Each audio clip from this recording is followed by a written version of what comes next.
we sit here and then we don't go up to the end to the sit down chairs. Okay. Streaming online We'll follow you. to the campus conversation, which is our second of this semester.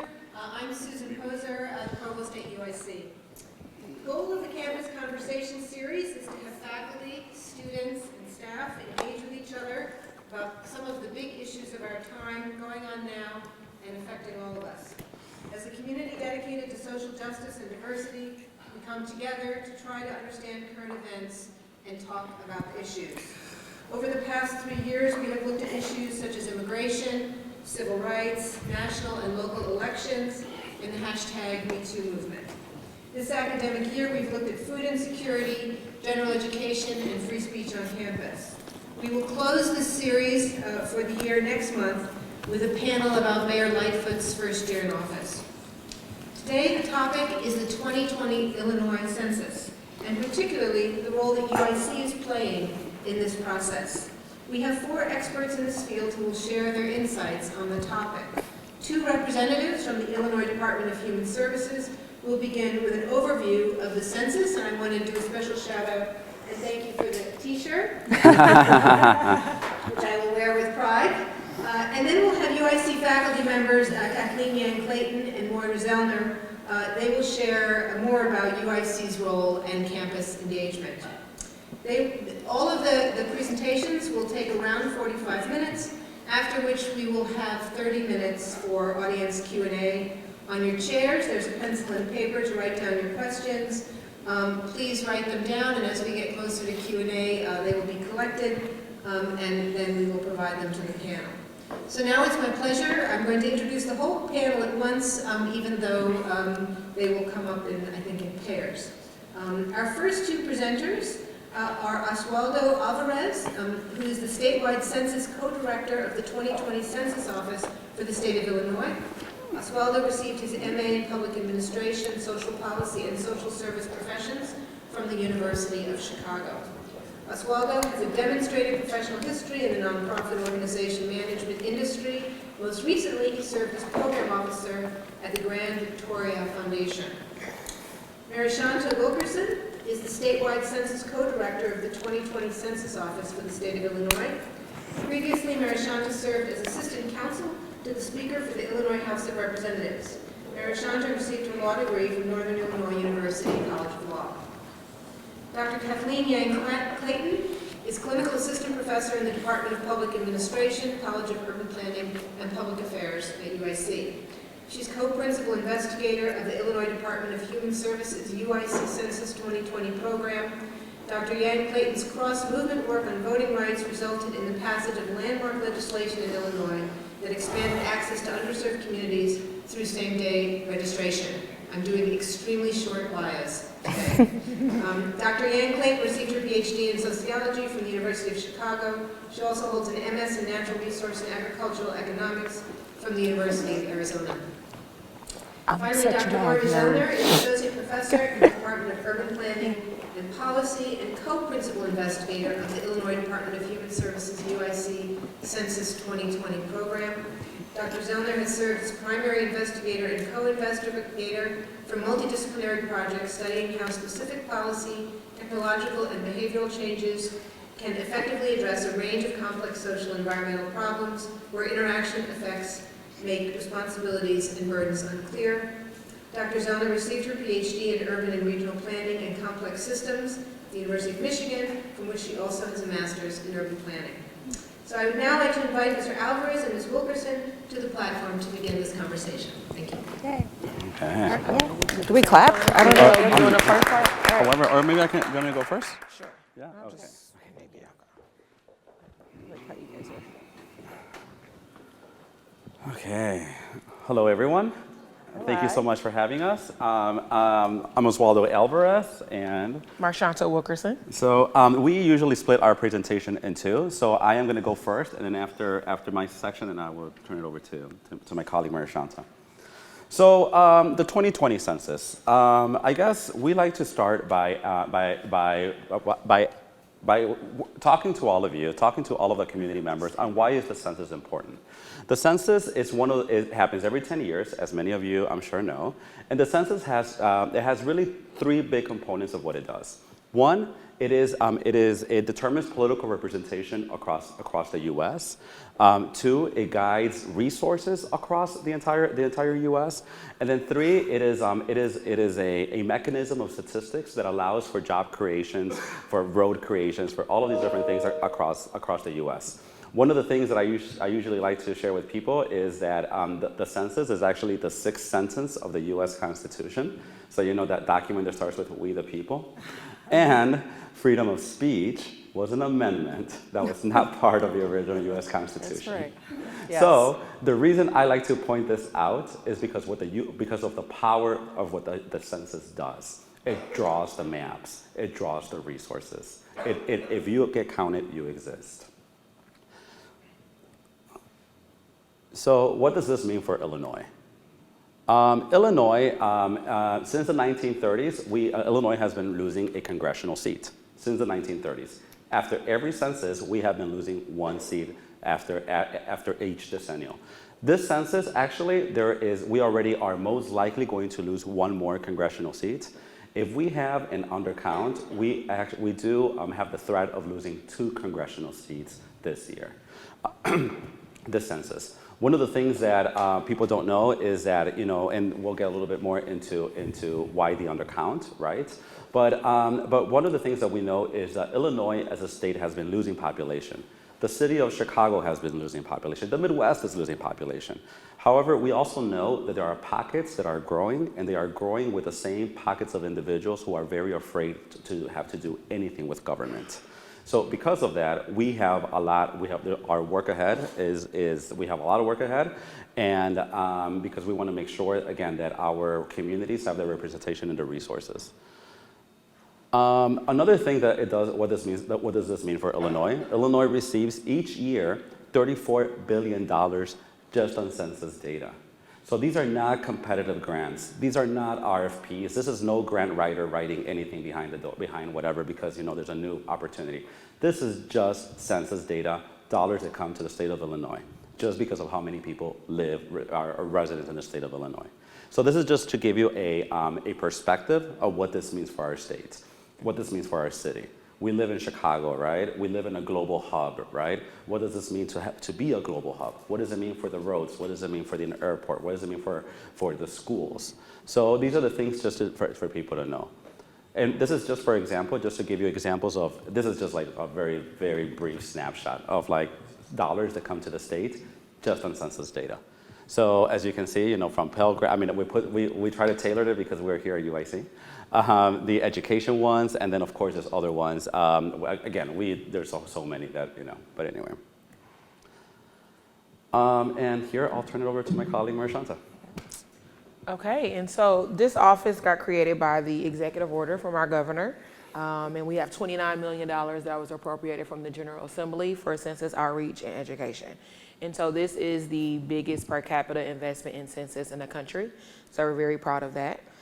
We have given out grants and will continue to give out grants to community-based organizations to provide the outreach and education, particularly in the hard-to-count communities. And we like to mention this quote from our governor that says, "This is an aggressive effort because that is what the work ahead requires." And so these are some examples of hard-to-count populations. And so that is for the areas that had a very low census response rate in 2010. And so children under 5, people who are experiencing homelessness, college students, opportunity youth, renters, and communities of color are some examples. And so through our program, we have divided the state into 12 regions. We have a hub and spoke model. The groups that received our grants are called regional intermediaries. They're like coalition leaders, and they have selected over 360 nonprofits as subrecipients to actually do the work in the community. They're trusted messengers. And so this is just a map of our 12 regions. And these are a list of our grantees, the regional intermediaries, all over the state. and this is Chicago. So we have 9 in Chicago. Some you may have heard before, some are new, but they all have been doing a lot of work.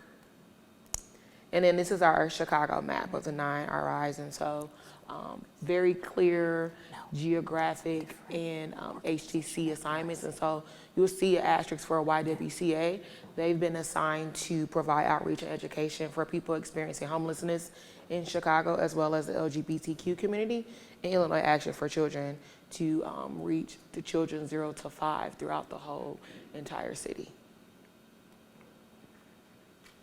And so I know there were some questions about how do college students or residents get counted. And so there's 2 ways, and I spoke to the U.S. Census Bureau regional manager before we got over here. I'm like, what is going on with UIC, in case anybody asks me. And so there's 2 ways that students can get counted in college living. And so the U.S. Census Bureau can like drop off questionnaires, and they've already made contact with most universities, and the students, residents can complete them, or the school administrator can collect the information and provide that to the U.S. Census Bureau electronically. And I believe here it's a little combination of both. We provided the group quarter specialist information in case anyone would like to reach out to ask any particular questions about UIC. Okay, I'm back. And so one of the things, and so of course this is a census timeline, just for everyone to be aware. In just 9 days, is it? Yep. Is this today the 3rd? Everyone here will be receiving a letter from the U.S. Census Bureau welcoming you to the 2020 census and inviting you to go online and fill out the census. One of the things that I try to tell people is that this is the first time that the census is going to be primarily online. So there's a big push for people to fill it out online, just because let me get back to why this is, well, I'll let you know why is that very important in immigrant communities. After the what's it called, the online response rate, if you still have not responded by the middle of April, people will receive a paper questionnaire, so then you'll be able to fill it out. The census is 9 questions. One thing that I try to tell people is that the first 2 questions are already pre-populated because you already shared your information with the U.S. Postal Office, your name and your address. And the other 7 questions is race, ethnicity, do you own children, what have you. And if you still have not filled out the census by the end of April, then the door knocking begins in May. Every door that has not responded will receive up to 7 door knocks. If by the 7th door knock you still have not answered the door to fill out the census, then the door knocking is going to go into your neighbor's doors to try to see, hey, what's going on in that apartment. One thing that I do want to tell people is that as we go and work with immigrant communities, we tell people, we have been in the immigrant advocacy community, we have been telling people, know your rights, don't open the door. If someone is, make sure IDs, what have you. Now with the census, we're trying to tell people, hey, can you please open the door, right? We need your census, right? Yeah. So one of the things that we are telling people, and we're trying to advocate to communities throughout, is that please fill out the census online. If you fill out the census online, there is no reason why anyone should be knocking on your door. Avoid that door knock, and if for any reason someone comes in and knocks on your door, and you feel uncomfortable opening that door, please visit one of our community-based nonprofits that we're funding. There, you'll be able to fill it out. Or again, if you're using WhatsApp or Facebook or what have you, that means you have a smartphone, fill it out online. Another thing, so one of the things that we did at the state, we are trying to build. This is the first time that there is a census office in the state of Illinois. So we are trying to do grassroots efforts while building a data-driven approach that allows for people to actually, for us to have like a systemic kind of approach across the state. Which means that we're trying to build the resources for our nonprofits and our community-based groups to be able to refer people or know how to navigate their work plans. So we rolled out this text messaging tool. So if you have a phone, you can text any kind of question related to the census to 987-987. And this text messaging tool will, again, it is for any questions regarding jobs, regarding the census, for you to do a pledge. And the other big piece of what this will bring to us is that it'll at the end, once the census is over, it'll give us a tool, a data base set that will allow us to know what kinds of questions are Illinoisans that care about, and probably the U.S. Census Bureau doesn't have a real straightforward answer. So for example, let's suppose that in the state of, now we'll be able to have in the state of Illinois, for example, let's say X amount of people care about filling out the census and they identify as gender non-binary. Now we'll be able to have a data set that says this is how many people were asking that question as they were trying to fill out the census. And the other tool that we rolled out is in our partnership with UIC, which is mapthecount.org, which I know I am not going to steal no thunder, so my next slide doesn't say anything. Yes. But it is a tool for our organizations to be able to map their efforts. And that's our contact information. I think we're holding questions to the end, so that is it for us. Okay, cool. Okay. Yay. All right, I'll kick us off, and then when we transition, Sorry, I I got guess you want to stand. You're too chatty.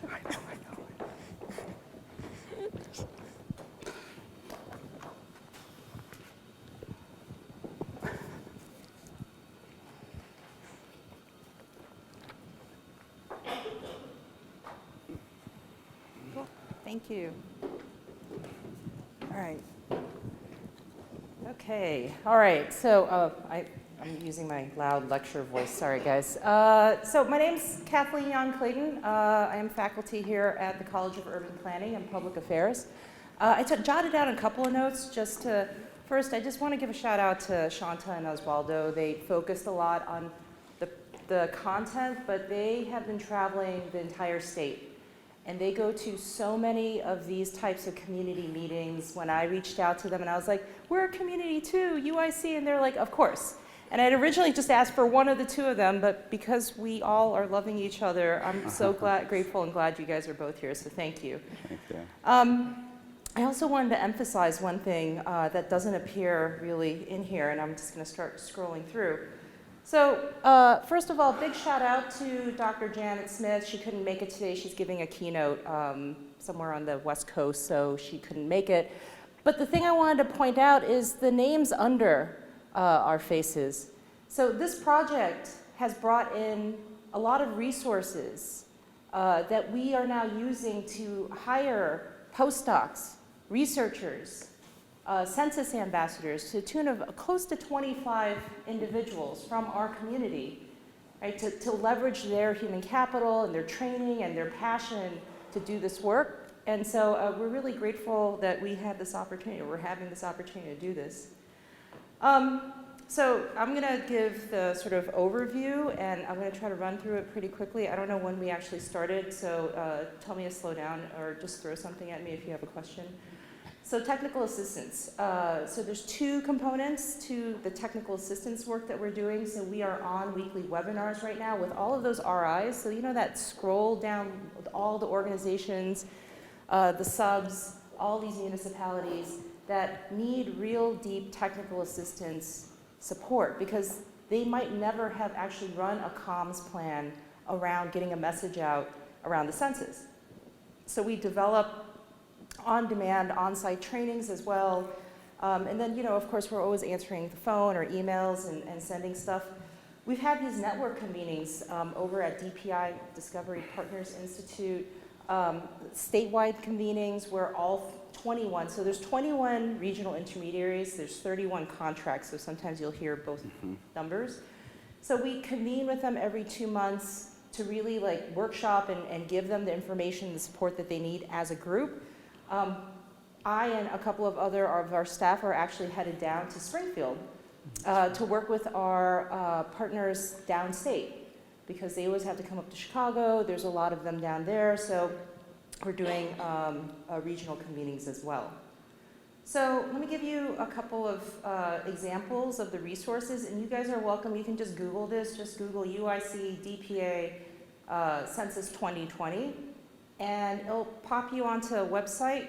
And if you scroll down, sorry, I couldn't get my scrolling thing to show up, but there's a bunch of resources. We actually developed this for our RIs and subs, but you guys are welcome to take a look at it. Right, so if you have questions about, you know, LGBTQ Task Force Explainer, right? If you're wondering, like, how do I convince my community that this is really important? There's a whole bunch of curated. What we mean by curated is, you're going to see a lot of toolkits out there and a lot of lists of stuff. Somebody who's trained laid eyeballs, clicked through, and actually said, this is good content. This is what you should be using. So we've got that. These subs and all these organizations that are working on the census in Illinois are doing 3 key things, and so there's a lot of detail work.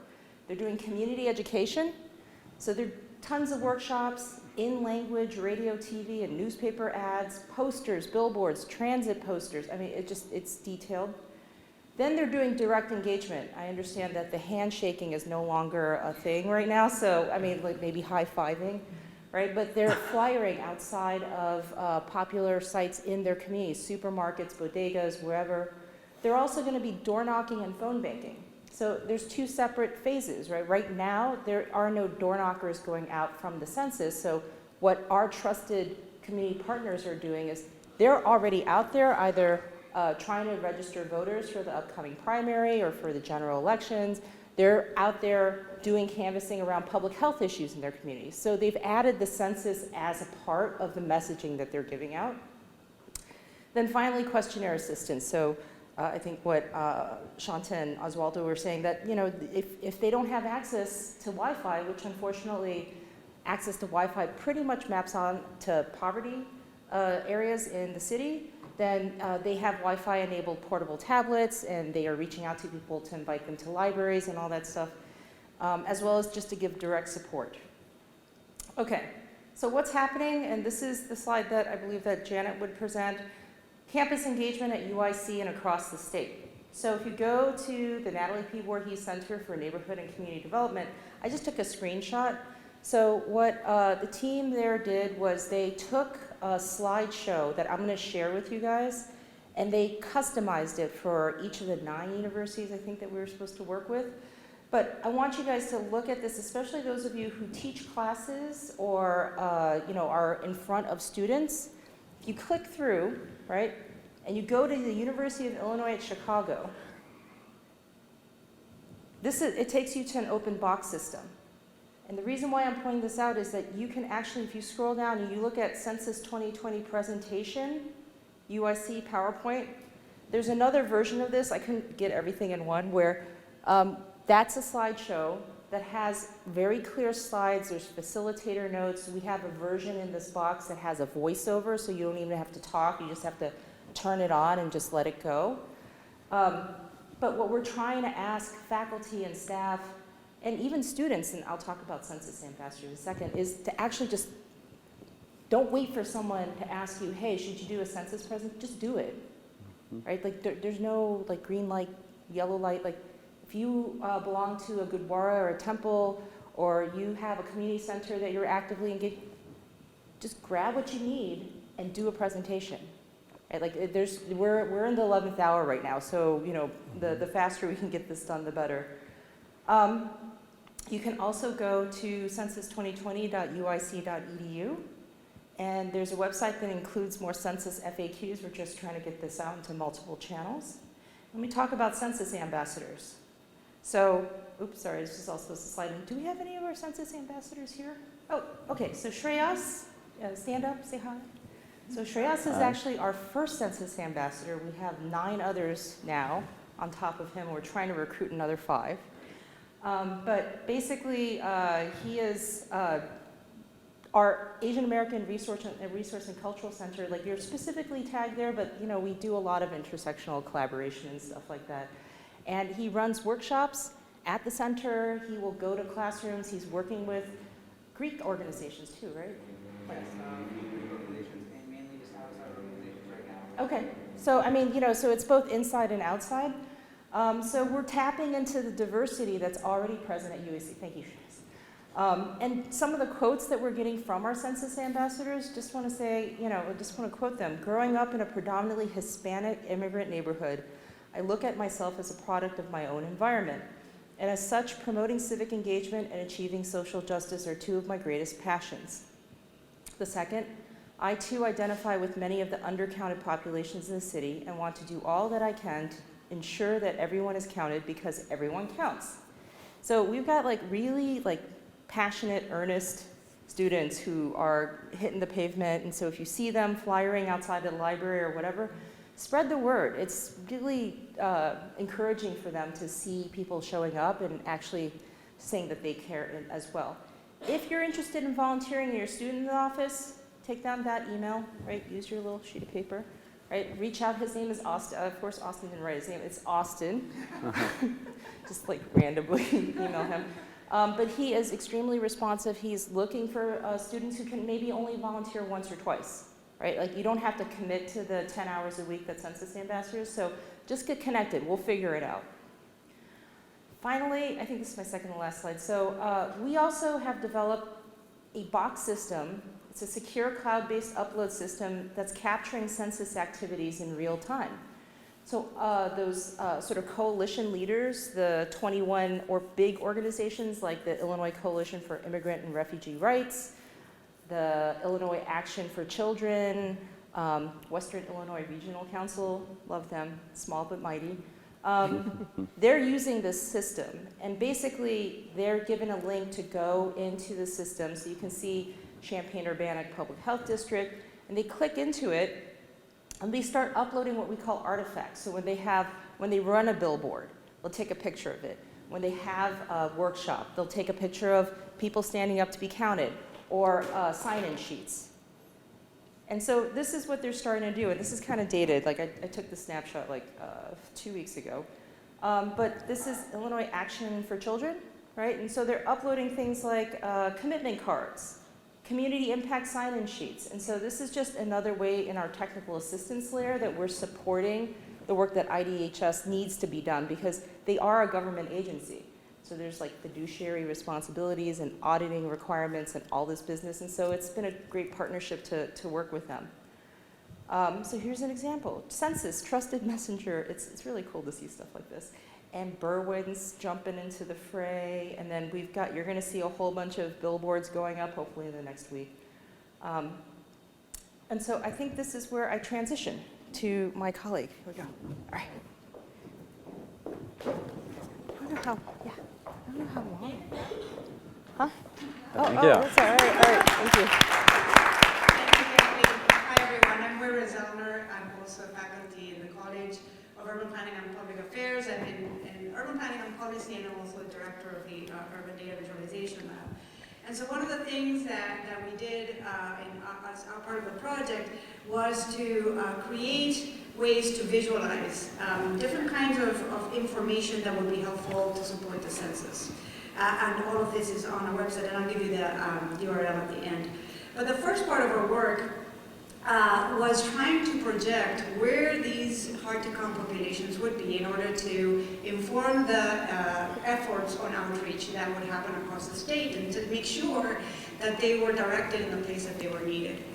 And so what the Census Bureau has done in the past is that they developed this metric called hard to count, which is a score that has factors associated with lower counts of census participation. For the 2020 census, the Bureau developed an improved metric that is called the low response rate. And it's what you see on the left here. I don't know can you see?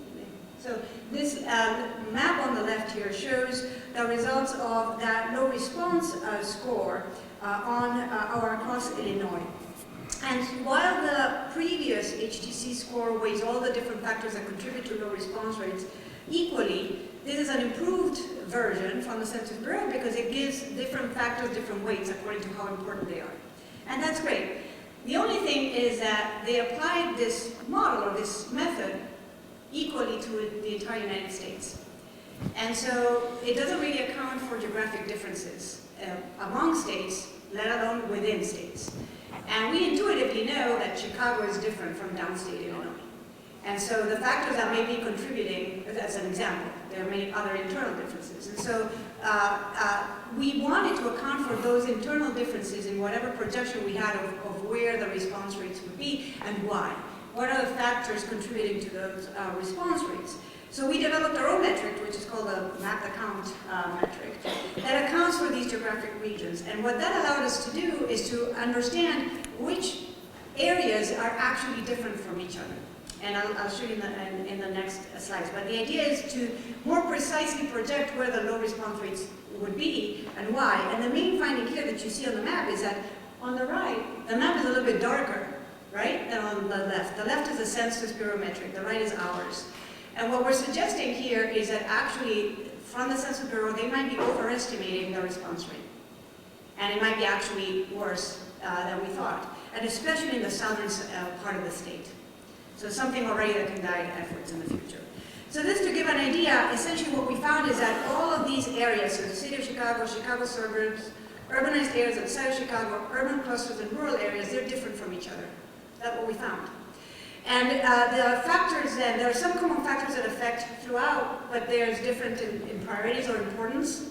And also there are other factors that affect specific areas in particular. So for example, vacancy, people without high school degrees, unemployed people, all of these are very common throughout all of the areas as factors that contribute to low response rates. But I want you to focus, for example, on the percent foreign born. It doesn't really affect the city of Chicago, but it does affect the suburbs, other urban areas, and urban clusters. And what that might mean is that, well, in Chicago we actually have resources for foreign born people, so that doesn't really count as a factor contributing to low response rates, but those resources might not be available in all these geographic areas. And in rural areas, there might not be as many foreign born people. We also looked at this not only by geography, but also by socio-demographic characteristics like poverty, a majority African American population, a majority Hispanic. And what we see is that for areas that are predominantly poor or African American, again, like the same factors seem to affect. But for the Hispanic populations, however, which is the last block here, there are other factors. Oops, this doesn't want to go away, so I can show you. But there are other factors that contribute to low response rates. There we go. And so these are things, again, like to consider when we're thinking of strategies, outreach strategies. How do we reach out to these populations and make sure that they're counted, and how should we design then our strategies differently based on these characteristics? So what we did also was create a visualization platform that would allow the outreach agencies, the regional intermediaries and subs and their users to go out there and have this information at hand and easily visible so that they can use it to inform their own strategies. And so for example, here you have all of these maps by geographic area, and then a user could click on one area, so for example, the urban clusters outside of Chicago, and they will be taken to a map where they can actually search for a particular area. I think this is Rockford, and just to take a look at like what is happening there, like what factors contribute to hard-to-count populations there. And so what we highlight is the factors that I showed you on the table earlier, like what are the factors contributing, so we've got to think about this as we design strategies. And these factors are also layers of this map that people can click on or off to see how they are distributed over the area. So the darker colors here show like the composite, so like this map the count score that we developed, where the darker is like the worst. So okay, we've got to focus on those areas, but let's see what factors contribute to low response rates or projected low response rates in those areas, so they are able to see that. So they can look at each one of the layers. So here we've got the vacancy, the unemployment, born in foreign country, and no high school education. So they can look at how they're distributed, and so again, like, be very targeted in their efforts. Another thing that we added is not just like, what contributes to low response rates, but what resources may be there that we can tap into to enhance our outreach efforts. So what we did is we looked at databases for partners, potential partners, like say libraries or NGOs or businesses, that might be able to support the the regional intermediaries or the sub-agencies. And so here you would see that where they're concentrated, and the color indicates the kind of agency that it would be. So for example, red is healthcare. Those might be major partners in outreach efforts. And so here they can actually see, okay, we need to ramp up some of our activity in this region. What are some partners we can count on there? And so that's something that we also included. Finally, we're the assessment of the entire state effort to fund and support outreach is represented in this map, which is already changed, and it's very different now.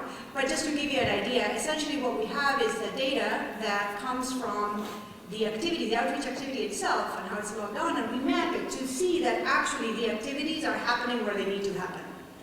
And so, thank goodness they're happening in the darker areas, otherwise it would be a problem, right? We don't want them in the lighter color areas. So this is a way that we can actually track, like, are things happening where they need to happen, and how much, and who's doing it. Right now we're only seeing this, like the colors represent the kind of activity, but we're actually switching to, so you know guys, we're switching to like the RIs that are doing the activity, so that we know which entity is doing what. Where does all this data about activities come from? So what we did is we worked with some web developers who are actually graduates from UIC, and they're awesome. Their company is called Audentio.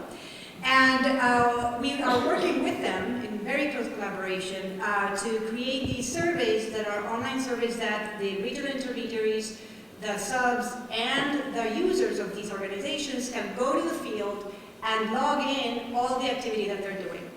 And so there are different kinds of activities that IDHS is interested in, like direct engagement, community education events, community media events, training of trusted messengers, questionnaire assistance, and so on. And so they can click on, as a user, they can log in, they're paired with their correct organization, and then they can start logging in all the activity that they do.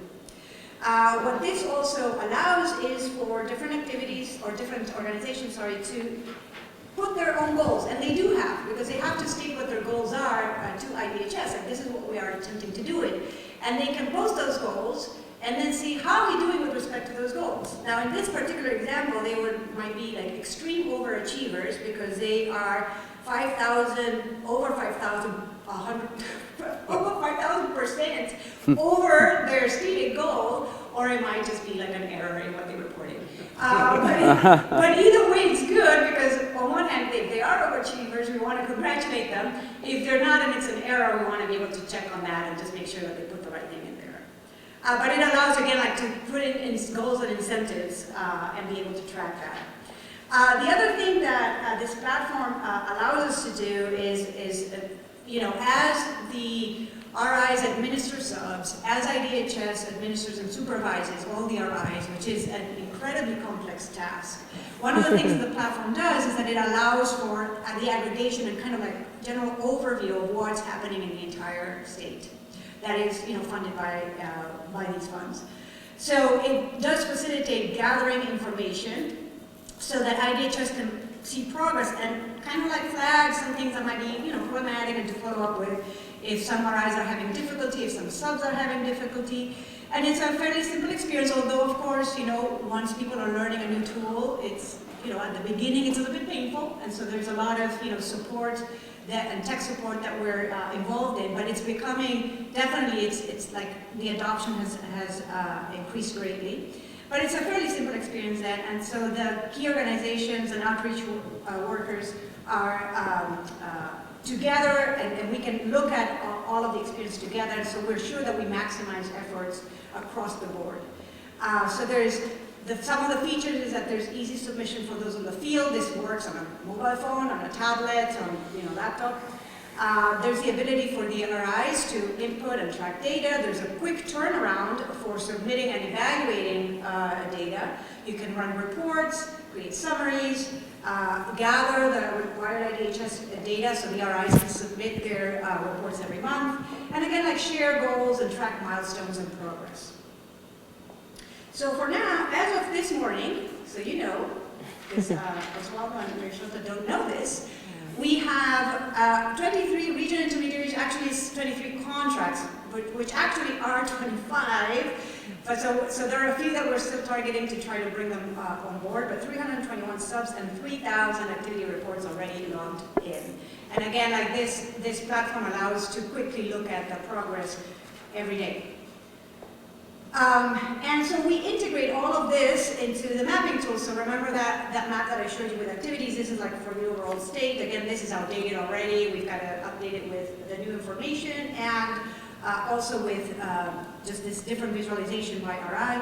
But the idea is that now what we're working on is just making sure that everyone is on board and familiarized with this new tool, that they use it for reporting, that we can look at the resources and how they're being spent and where they are, and just use it for mapping, continue mapping and visualizing these activities. And then once we get the census data, when we get the census data on response rates, we can actually track where we need more efforts of coverage. But also, in addition to that, so we can see like, okay, this, we might need more outreach in certain areas because we are not getting, as much response rates or responses from particular areas, and so we can look into it. But ultimately, really what we're doing is a really important data collection effort where that we can then use to assess how these efforts translate into impacts. Mm-hmm.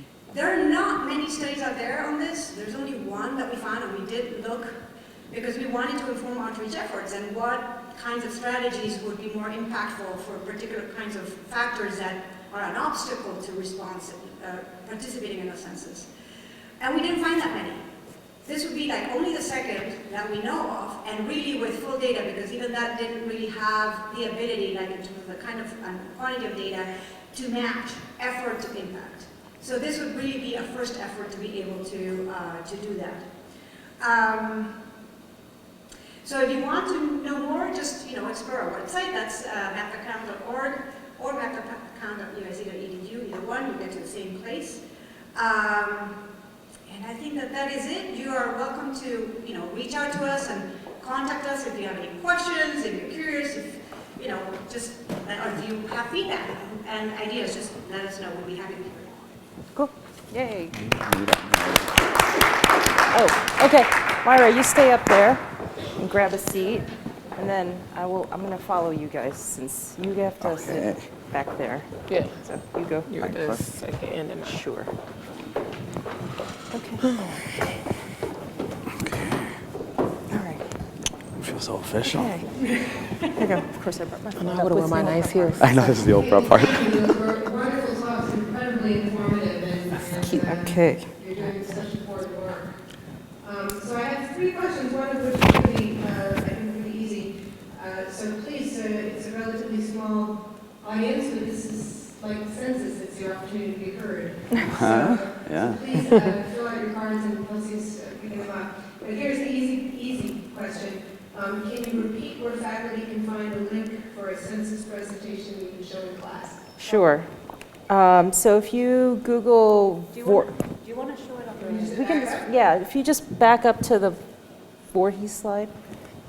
You have to go all the way to the beginning. Yeah, even more, sorry. It's there, sorry. Yeah, that's all right. It's like, Yeah, let me... I thought it was 6. So you can find it off of this site, but wait, let me see if I can show you guys. All right, so go to Voorhees UIC Census 2020, just Google the hell out of that, and then you'll get to, look under resources and University of Illinois, and that's where you'll find this box, the link to the box that has all the lecture notes.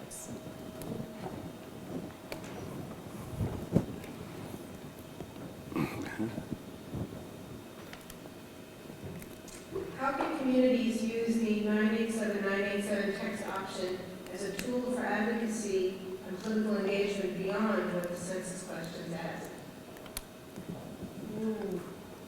I was thinking a similar thing along the lines that, we know how to reach so many people now, and there's so many ways. We also have an election coming up. Is that something we can do? Is that ethical? Is it allowed? Well, we're trying to use the numbers for the information for what we've told people, right? So we're saying it's for the census. So part of me is like, I don't want to say it's for the census, and I'm like, hey, come out and buy this, and hey, come vote, right?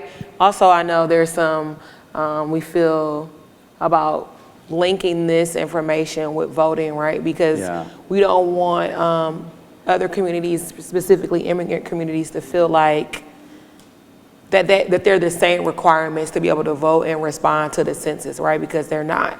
You can respond to the census just because you live here. We know voting has different requirements. So we were trying to not mix the two, even though we know those two powerful civic engagement activities. Do you want to? I was going to also, just as context, for those of you who don't know how enormous IDHS, so the Illinois Department of Human Services, so, you know, I think 1 in 3 Illinoisans, I don't know what we're called, people who live in Illinois have some contact with IDHS. Yeah. So, you know, if you have a mom who's in a senior home, members of your community that need access to SNAP or LIHEAP or Medicaid. Medicaid, right? It's so enormous, and the ability for the communities to trust that, you know, their information and what they're asking for help around is protected and private, I think is also something that we're just kind of, you know, we're gonna have to work it out. All this work is new, right? The census office, like, Shanta still doesn't have a laptop, so I'm just saying, like, this is very new. So I think that it's a good question for us to grapple with. And to add to that, like one of the things, people hear me? Yeah. Yeah. So one of the things that we're trying to do with this is really create the groundwork, like going into the future for future efforts. And of course, you know, all of this is going to be probably like old technology in 10 years, Yeah. but still I think that we are really shifting a lot from previous census efforts as we move forward and really creating a good platform to go further in the future. Yeah. Thank you. What assurances do immigrant communities have, being undocumented, that their information won't be used against them? Maybe I can take that one. I think that, I mean, so that's a very complicated question to answer, just because I feel like it doesn't matter what I say, there's still going to be a lot of like, well, this, well, that, you know what, we live in a Trump era, right? One of the things that I do tell people as I go out and do this, and as I'm speaking to people, is that one, the citizenship question is not in the census anymore, right? Well, it was never in the census, but it never made it to the census. And then the other piece of the information that I try to tell people is that, you know how everyone's going to receive a mailing? Well, they're going to receive a mailing because you already shared your information with the U.S. Postal Office. So one of the things that I tell people is that my name is Osvaldo Alvarez, right? If they're going to try to decipher between one Osvaldo Alvarez with papers and one Osvaldo Alvarez without papers, they could try to decipher that right now. So one of the things that I try to tell people is that what the census does, what you do once you fill out the census, you're twisting government's arm to represent you and to invest in you. It is 7 more questions. The first 2, they have them. So that is one of the things that I try to tell people. I try to build them through that power, if you will. And this is one of the things that I try to, I mean, and this is one of the reasons why I want to share this with you, because different messages resonate with different individuals, right? But I have seen actually that the one of power, of building power, actually is resonating a whole lot with people. Yeah. So. Yeah, I mean, And there's a penalty with the U.S. Census Bureau workers if they share their information, right? And I don't think they want to pay $200,000 and go to prison for however many years. I don't think it's worth it just to be like, here's this person, right? Right, like the Census Bureau is federally, like, I mean, there's a law, they can't share data, but, you know, I was going to mention, like, in 2010, I worked on the 2010 census, I'm old.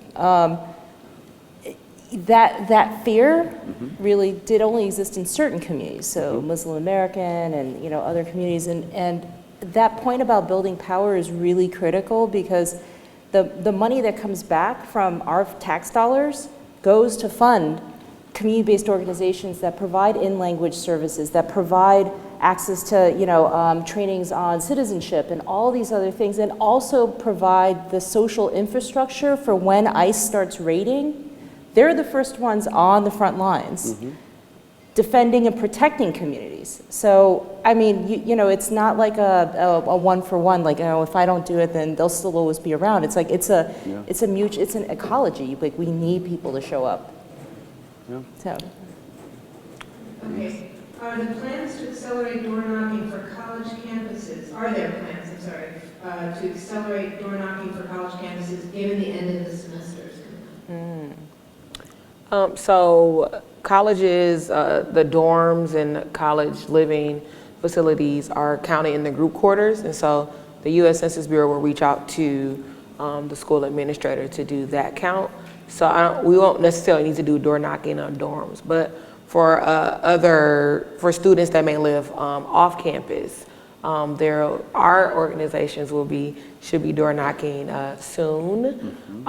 We gave a grant to UIC to reach some young and mobile, and we have plans to work with like community colleges to reach other students, non-traditional students, and so we need to get the word out at universities, but I don't think that there needs to be a big door knocking on campus because that count is already underway. They started reaching out in February to correlate with the semester to get students before they go home or study abroad for the summer.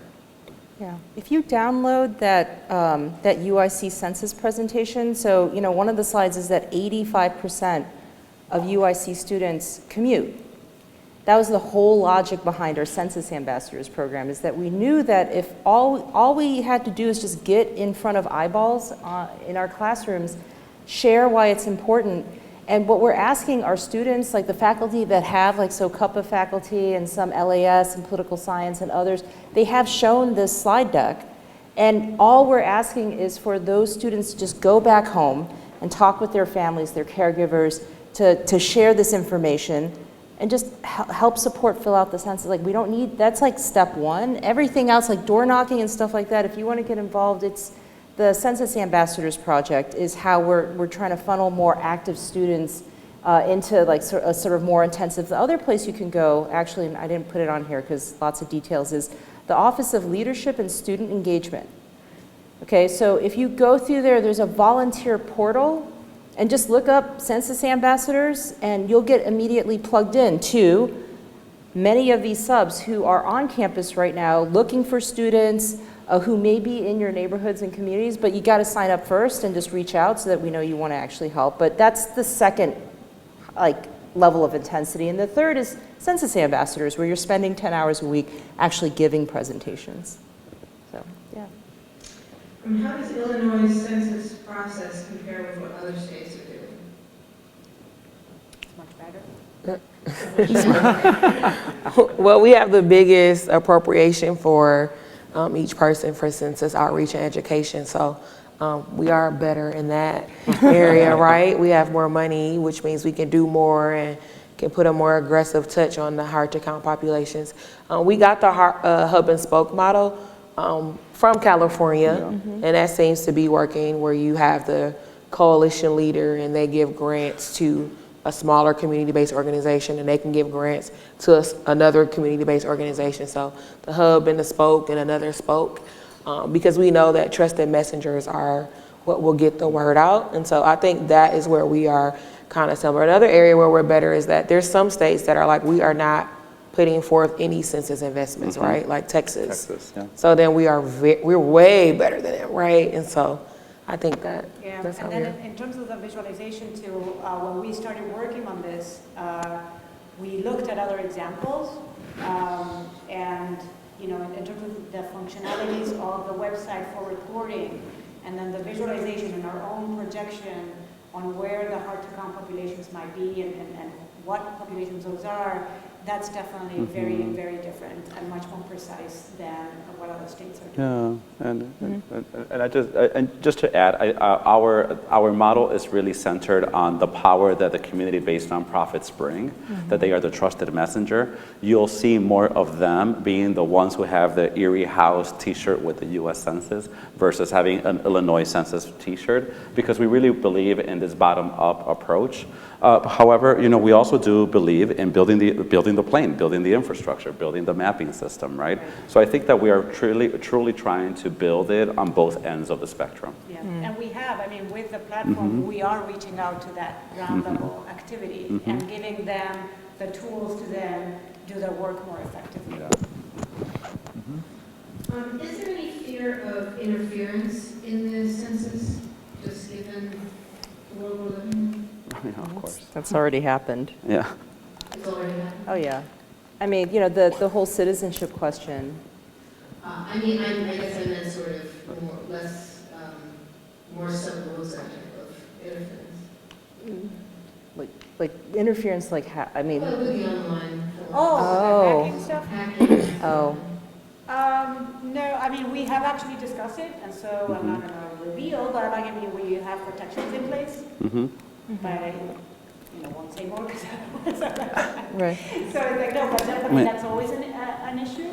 Yeah. But on the other hand, it's like, so we have protections in place, and then there isn't really like incredibly sensitive information there that would be like incredibly dangerous to specific people. Like if there are no identifiers or things like that that would make people vulnerable if it were hacked, but still we do have protections in place. So essentially what happens is that each organization and user within the organization and all of the subs, they all have to register. There's a whole process of vetting all of the information. So there are a lot of safeguards put in place. You have to have an account to be able to do that. You can't just, all you can see publicly is the maps, what's coming out of the process and what is informing the process, but not the data from the activities. That is all, password secure information and process. Mm-hmm. And if I may add, one thing that so as you can see, I like to remind people of some stuff, right? So one of the things that I like to remind people, especially now that right here that I'm in a college setting, is that if you are requesting a Pell Grant, you are going into FAFSA.gov, right? Mm-hmm. So there, you're already sharing a whole bunch of information.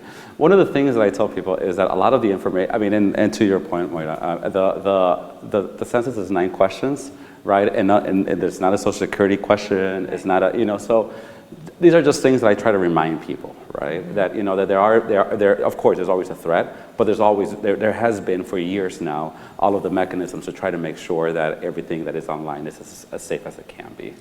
Perhaps what was meant was more the threat of undercounting, even if the counting is there. Oh.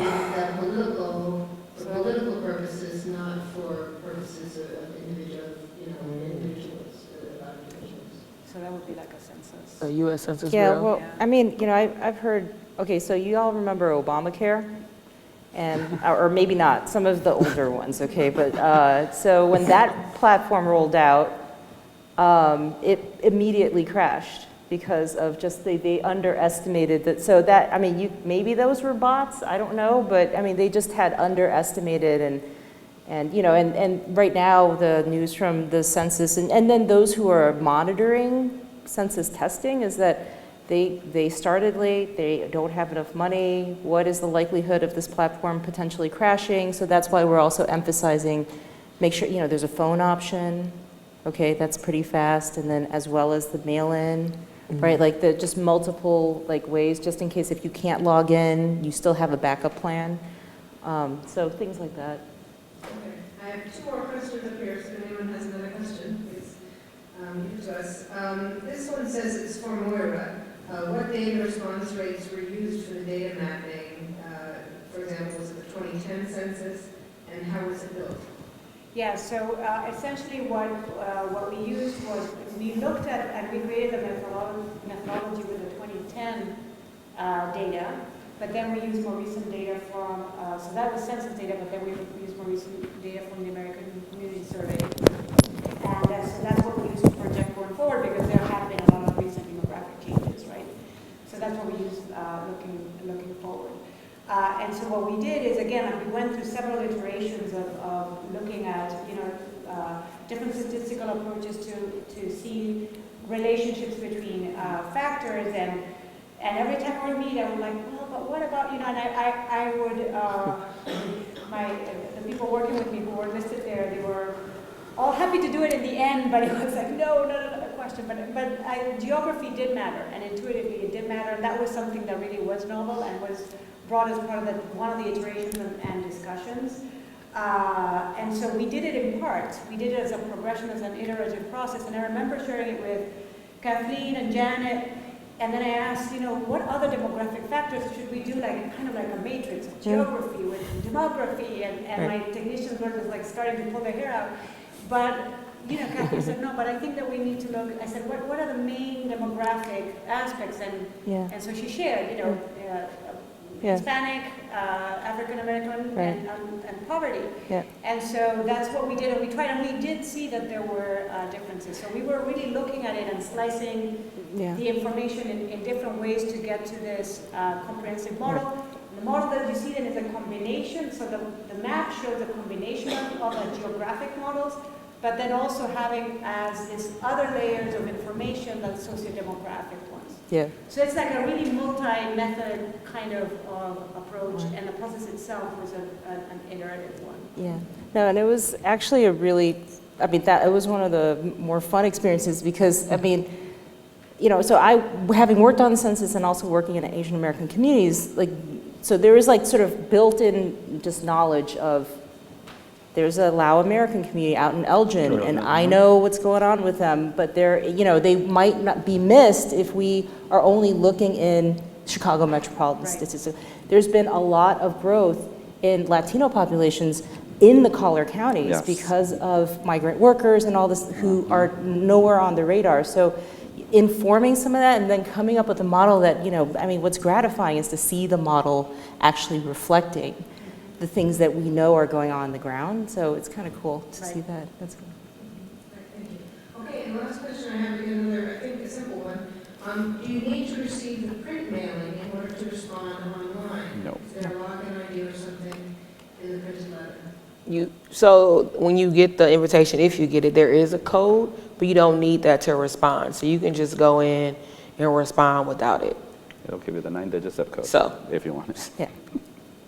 With or without it, March 12th, have at it, you count it, That's right. 9 days. Anything else you'd like to say in closing? If you all know of any organizations or groups that are having census events or need to, and you want us, Oswaldo and I, to come speak, let us know. We travel the state, like Kathleen says. We'll be more than willing. If you need talking points, we can help you too if you want to do the talking. But just get counted, spread the word, make sure you're counted. Oswaldo mentioned that the census is in the Constitution, and I always like to remind people, and I say this, and I know Black History Month ended, but that's fine. I am a Black woman unapologetically, right? And so when that Constitution was written, people that look like me and Oswaldo and maybe all of us were not considered a full person.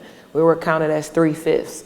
So if nothing else, everybody needs to be counted and make the government see us and give our state the resources that we need and that we deserve so that we don't lose out for the next 10 years. Because we only got one shot. We don't get to get a redo when we see the results and say, it was too low, let's try again, right? Right, We don't yeah. get it's just a one time. That's a great way to end.